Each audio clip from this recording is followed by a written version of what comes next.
Okay, so now we're going to be working on this side. We're going to be working on the output side. So now we're going to be on this side. Remember, everything that was over here goes on your input side. Everything that's over here goes on your output side.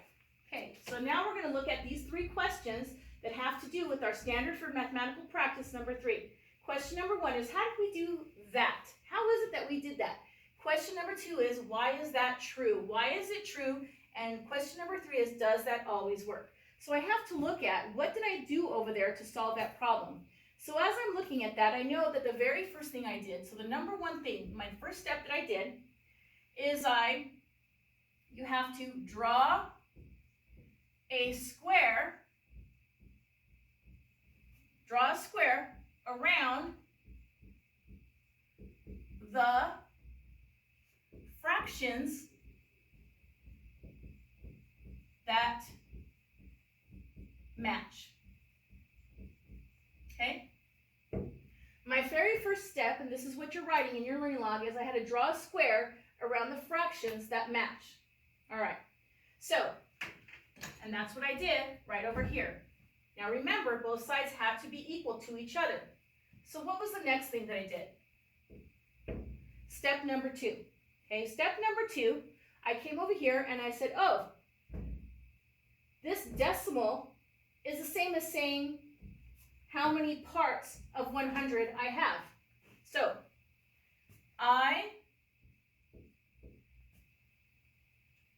understood that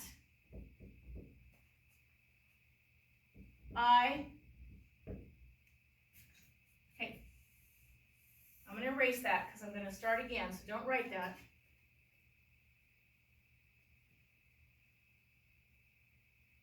So now we're going to step number 2. So in step number 2, I'm looking over here and I see 0.77, and I remember I was trying to find out what to write there. All I had to do was write the number without the decimal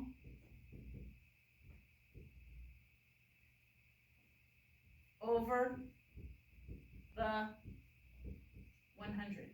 Okay? I had to write the number without the decimal over the 100, and that's exactly what I did.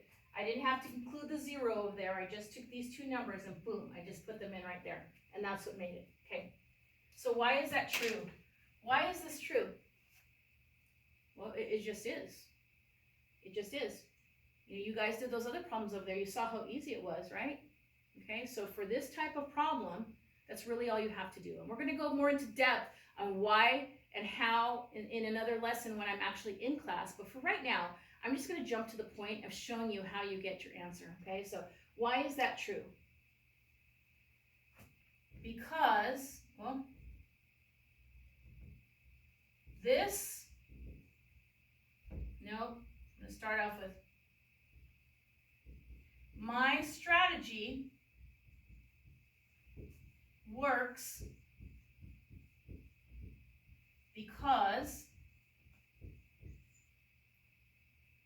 0.77 is the same as saying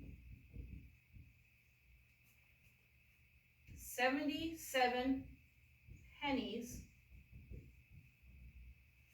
out of 100. Okay? My strategy works because 0.77 is the same as saying 77 pennies out of 100. It's all about how much cents out of a dollar, really.